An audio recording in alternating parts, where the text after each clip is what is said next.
진짜 사업을 하면 제일 중요한 게 마인드라고 생각을 하거든요.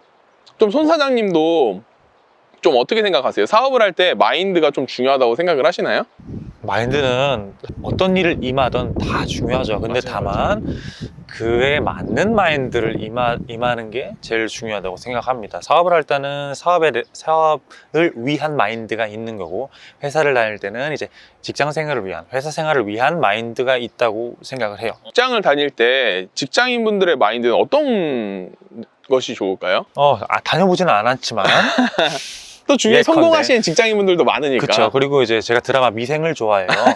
미생을 본 결과 두루두루 회사에 계시는 분들과 잘 어울리면서 윗분들한테도 밉보이지 않는 게 중요하고, 너무 열심히 해도 안 되는 것 같고, 제가 보기엔 맞아요. 그렇다고 너무 안 해도 안 되고, 중간 정도가 제일 무난한 것 같고, 잘 모르지만 저도 몰라요. 여러분들이 잘 아실 거예요. 댓글에 한번 남겨주시고요.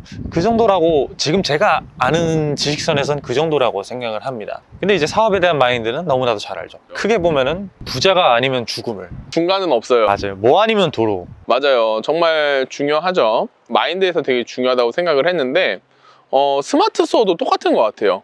그럼요. 좀 배울 때도 마인드가 되게 중요한 것 같고, 근데 자전거도 뭐 일주일 탄다고 잘 타지지 않잖아요. 그쵸. 한두 달은 넘어져야 타는데, 돈 버는 스마트 수어는 당연히 그것보다 10배, 뭐 20배는 더 열심히 노력을 해야 되고 많은 시행착오가 필요하거든요. 근데 다들 머리로는 알아요. 근데 직접 그거에 처해지잖아요? 그러면 너무 당황을 하세요. 왜냐면 어떻게 보면 직장은 좀 안정됐고 어느 정도 익숙해지셔서 편안하잖아요. 그 사업을 하기 위해서, 비즈니스를 하기 위해서 야생으로 뛰어들면 정말 깜짝 놀랍니다. 그래서 여러분들도 정말 이런 거 생각을 해보시면 좋을 것 같아요. 자, 근데 이렇게 사업을 해서 성공적으로 수익을 내고 계신데 혹시 그런 경우 없으셨어요? 저 같은 경우는 좀, 제가 처음에 마케팅을 배운다고 했을 때 주위에서 야, 너 다단계야 그거 막 이랬거든요. 뭔가 도전을 하려고 하면 옆에서 초치는 경우가 좀 있지 않았나요? 처음에는 아무래도 사업이란 게 이제 리스크가 있고 망하는 사람들도 많다 보니까 말리는 사람도 많았고, 저 같은 맞아요. 경우는 이제 안정적으로 회사를 들어갈 수 있는 그런 상황이었어요. 저희 가족들이 이제 기업을 운영을 하고 있습니다. 저희 부모님은 아니지만 이제 외가 쪽에서 운영을 하고 계신데, 저희 외가 쪽 분들이 다 거기서 종사를 하시고 계세요. 그래서 저도 거기 갈 수 있는 상황이었는데, 저만 이제 제 길을 걷겠습니다 하고 사업을 하겠다고 하니까 다들 이제 주위에서 이상하게 봤죠. 또 거미를 키울 때도 주위에서 막 뭐라고 하지 않던가요? 그거는 그러지 않았어요. 왜냐면 그럴까봐 비밀로 했거든요. 그죠. 창피해서. 맞아요. 지금 도전을 하려시는 분들이 있는데, 사람은 그게 있어요. 나는 그냥 이러고 살고 있어요. 근데 다른 사람이 뭔가 더 높은 곳을 위해 도전한다고 치잖아요? 난 이러고 있었는데 상대가 이렇게 높아졌어요. 내가 상대적으로 낮아졌다고 생각하는 분들이 많아요. 그래서 그거를 어떻게 해서든 끌어내리려고 한단 말이에요. 그래서 초를 치는 분들이 굉장히 많으실 텐데, 여러분들 그런 거 전부 무시하시고 한 6개월에서 7개월 정도 아무 성과가 없지만 꾸준히 노력한다 생각하시고 하시면 분명히 저는 가능할 거라고 생각이 들고요. 저희가 사업으로 수익을 내는데 주변에서도 뭐 하고 싶다고 따라 하시는 분들이 있지 않았나요? 솔직히 말씀드리면 저보고 직접적으로 하고 싶어 하는 사람은 없었어요. 그냥 수익에 대해서, 이런 말하면 좀 부끄럽지만 부러워하는 분들도 계셨지만, 그렇다고 해서 본인들이 도전할 생각은 감히 못했던 것 같아요. 왜냐면은 제가 어떻게 지금 이렇게 되기까지의 과정을 다 보셨기 때문에 얼마나 위태위태하게 왔는지 아시니까 감히 도전할 용기는 못 내셨던 것 같아요. 주위 분들 같은 경우에. 그럴 수 있죠. 자, 그러면 또 주위에 사업하시는 분들도 자주 보잖아요. 대부분이죠. 그러면 좀 이런 경우도 있지 않나요? 망하는 사장님들도 있고 계속 잘 되는 사장님들도 있잖아요. 그분들의 차이는 어떤 걸까요? 망하는 사람들 특징, 예. 진짜 이거는 어쩜 이렇게 일관되는지 모르겠어요. 자아 성찰을 진짜 못해요. 맞아요. 자기가 이게 할 말 진짜 많은데 그냥 짧게 얘기하겠습니다. 뭔가 원인을 남한테서만 찾으려고 그래요. 맞아요. 현상에서만 찾으려고 그래요. 그 현상이 일어나게 된 그 문제점의 원인이 본인한테 있을 수도 있겠다라는 생각을 절대 못해요. 맞아요. 끝까지 남 탓만 하고 그 상황 탓만 하다가 계속 그 자리인 거예요. 맞아요. 그런 사람들 참 많더라고요. 예를 들어서 요즘 그런 리뷰 많더라고요. 이제 뭐 배민에 관한 썰들 그런 거 보면 많은데, 그 지역 고객들 욕만 하는 거예요. 아, 신도시 엄마들은 이렇더라. 그래서 맞아요, 이런 맞아요. 악플만 남긴다. 근데 이게 반복이 계속되면은 본인의 음식이 맛이 있나 없나에 대해서도 다시 한번 생각을 해볼 필요가 있다는 거죠. 맞아요. 근데 계속 내 음식을 시켜 먹는 소비자들이 입맛이 이상하다, 먹을 줄 모른다, 이렇게만 이제 원인을 그쪽으로 돌리는 거예요. 예를 들면 네. 그런 분들은 어렵다고 봐요, 저는. 자, 이게 어떻게 보면 좀 학술적인 용어로 말하면 메타인지거든요. 그리고 소크라테스가 말하기에 너의 무지를 알라, 무지의 지라고 얘기를 했는데 정말 자아성찰이 중요해요. 왜 이런 것들이 왜 되냐면 지나치게 전문가 마인드를 가져서라고 저는 생각을 해요. 예를 들면 전문가가 나쁜 건 아니거든요. 근데 그거 있잖아요. 전문가라고 하면 대표적으로 생각나는 게 의사, 변호사 그런 분들이잖아요. 그분들도 병원 차려서 망해요. 전문가 마인드랑 사업하는 마인드는 달라요. 왜냐? 전문가는 내가 기술을 쌓으면 돼요. 근데 사업은 소비자를 만족시켜야 된단 말이죠. 그런데 너무 전문가 마인드가 심해지잖아요. 그럼 약간 외길 인생이 돼요. 내가 이렇게 고고한 한 마리 학 같은데 주위에 인정을 안 해준다. 시기 코로나가 와서 내가 이렇게 됐다. 근데 만약에 정말 탄탄한 거였으면 코로나 견뎌냈겠죠. 저랑 손 사장님도 견뎌냈잖아요. 그쵸, 그쵸. 물론 진짜 직격타로 말도 안 되는 억가를 당하시는 분들도 있어요. 하지만 그런 분들은 떨어졌다가도 다시 올라간단 말이죠.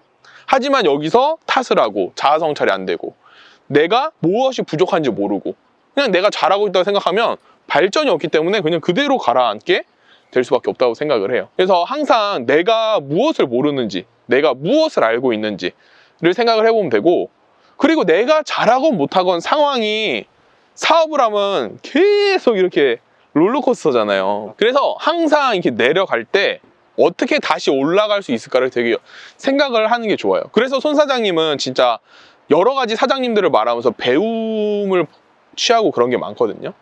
근데 꼭 약간 진짜 망하시는 분들 보면 내가 젊은 현자야. 내가 인생을 다 살아봤고 진리를 깨달았고 내 생각이 꼭 정답이고 그런 분들은 진짜 3, 4년 안에 망하더라고요. 그렇게 촉이 좋다가 트렌드가 바뀌면 내 촉이 틀린 촉이 돼버리거든요. 그럼 그거를 따라가지를 못하는 분들이 정말 많더라고요. 외길 인생이죠. 우리는 결국에 돈은 소비자가 주잖아요. 그러면 소비자를 바라보는 게 정말 중요한데 근데 많은 분들께서 소비자를 얘기하면 너무 당연한 얘기를 왜 하냐고 막 그런 얘기를 많이 하세요. 이 소비자를 바라봐야 된다는 말을 좀 가슴으로 좀 공감되고 그렇게 설명할 수 없을까요? 이게 어떻게 보면은 지금 하신 말씀이 다른 유튜버분들 뿐만이 아니라 책에도 많고 이제 인터넷에 똑같은 말이에요. 소비자의 입장이 되어라, 니즈를 파악해라 라고 하는데 이게 지금 보시는 여러분들 모두라고는 말씀을 안 드릴게요. 와닿지 않은 이유는 뭐냐면은 실전에 부딪혀보지 않아서 그렇습니다. 맞아요. 솔직히 말씀드릴까요? 실전에 부딪혀보신 분들이 지금 이 영상 보고 계실까요? 이제 막 배우기 시작하신 분들이 맞아요. 90%일 거라고 봅니다. 왜 뻔한 말 하는 거야 하고 넘기고 다른 사람 강의 듣고 뭐 여기저기 강의 듣고 뭐 이 사기꾼들이네 이러고 넘어가고 하면은 계속 그러는 거예요. 절대 이제 돈을 버실 수 없어요. 맞아요. 솔직히 말씀드리면 다른 분들이 보기에 이런 돈 버는 방법에 대한 강의를 하시는 분들을 소위 말하는 좀 세게 얘기해서 사기꾼들이다 라고 생각하시는 분들이 많은데 이게 반은 맞고 저는 반은 틀리다고 봐요. 반은 맞다고 한 거는 뭐냐면은 진짜 본인이 안 해봤는데 카드 돌려막기 마냥 강의 듣고 그걸 그대로 자기가 한 것처럼 하시는 분들은 맞아요. 사기꾼. 있어요. 제 강의 그렇게 하시는 분 있거든요. 혼나요. 혼나요.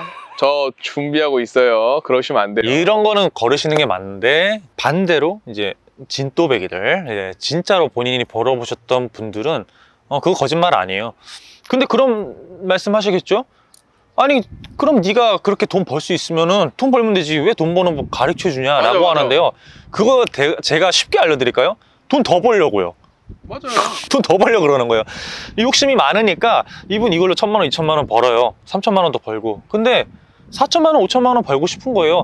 그런 식으로 점점 확장해서 4,000만 원, 5,000만 원 벌게 되면은 1억으로 향하는 길은 좀 더 쉬워지겠죠. 그러니까 강의도 하고 자기 물건도 팔고 하는 거예요. 제가 여기서 조금 더 곁들여 보면 사업의 속성은 확장이에요. 왜 삼성이 뭐 여러 가지를 하겠어요. 뭐 핸드폰도 만들고 반도체도 만들고 물산도 하고 뭐 신라호텔 막 이런 것도 전부 삼성 그쪽이잖아요. 왜 확장을 하겠어요? 확장을 하면서 더 많은 곳에서 수익을 내기 위해서요. 자, 근데 이렇게 생각을 해보셔야 돼요. 그냥 문어발식 확장 뭐 이렇게 생각을 하시는 게 아니라, 제가 예전 손 사장님과의 인터뷰 영상에서 100만 원 벌 때 뭐 300만 원, 600만 원, 1000만 원 벌 때가 다르다고 했는데, 여러분들이 1000만 원을 벌고 있어요.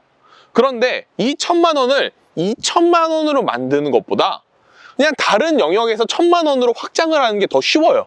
요즘에 한 200만 원 정도는 그냥 아르바이트를 해도 수익을 낼 수 있잖아요. 근데 갑자기 여러분들이 600만 원을 벌라고 해요. 600만 원을 벌려면 과장, 부장 맞나요? 전 몰라요. 아무튼 그 정도가 돼야 되는데 갑자기 그렇게 될 수가 없잖아요. 그렇죠. 차라리 지금 당장 뭐 300을 직장 다니면서 벌고 부업으로 300을 벌고 이런 식으로 하면 지금 당장도 가능하잖아요. 그래서 사업의 속성은 확장인데, 강의도 전 그거의 하나라고 봐요.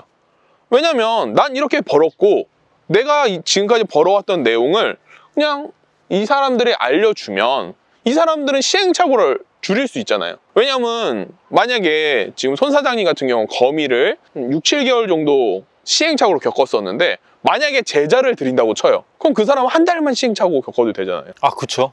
그러니까 이렇게 시행착오를 죽여주고 나는 수익을 받고 서로 윈윈을 한다고 하거든요. 근데 꼭 그런 사람들 있습니다. 약간 꼭 이렇게 말해요. 부자 중에 돈 버는 법을 알려준 사람은 없다! 막 이런 식으로 하는 사람이 있어요. 그리고 또 이렇게 얘기해요. 너희가 그렇게 돈을 벌면 의사, 변호사들을 왜 공부를 하냐? 속성이 달라요. 의사, 변호사분들이 당연히 열심히 공부하셔서 그분들은 수익을 내는 거고, 저희 같은 경우는 소비자들이 뭘 좋아하는지 엄청 캐치를 해가지고 그 사람들이 무엇을 원하는지 최대한 해주면서 윈윈을 하려고 하는 거고, 약간 다르거든요. 돈 버는 법을 진짜 알려주고 오픈하시는 분들이 있거든요. 그럼 약간 진짜 뭐 그런 거를 알려준 사람은 사기꾼이다 이렇게 하기보다는, 약간 그 사람들이 뭘 알려주는지, 그리고 다른 사람들은 어떤 걸 알려주고 있는지. 스마트 스토어 같은 경우 다른 강사님들은 뭐 카탈로그, 최저가 경쟁 뭐 이런 걸 하고, 저 같은 경우는 아이템의 매력을 찾아서 소비자들이 좋아하는 아이템 셀렉하고 소비자들이 좋아하게 상세 페이지를 만든다. 이런 식으로 약간 매력적인 아이템을 구축하는 방식으로 하잖아요. 그래서 해보고 진짜 이게 괜찮다 싶으면 그때 뭐 해봐도 되는 거고, 또 어떻게 보면 강의는 아까 말한 것처럼 그냥 시행착오를 줄여주는 거기 때문에 혼자 하셔도 무방해요. 대신 오래 걸릴 뿐이죠. 그래서 무조건 강의를 들어라, 뭐 그렇다고 무조건 듣지 마라, 그것도 아니고 합리적으로 잘 선택을 하셨으면 좋겠어요. 왜냐면 남의 등을 쳐먹고 하시는 분들도 있겠지만 정말 대부분 그분들이 수익을 낸 방법을 알려주는 분들이 많거든요. 그래서 약간 그거를 선택적으로 한번 생각을 해보시면 좋을 것 같아요. 자, 그러면 손 사장님이 지금까지 얘기를 해주셨는데, 자, 또 장소를 이동해가지고 한 번 더 손 사장님 잡고 인터뷰를 이어가 보도록 하겠습니다. 그럼 이동해 볼까요?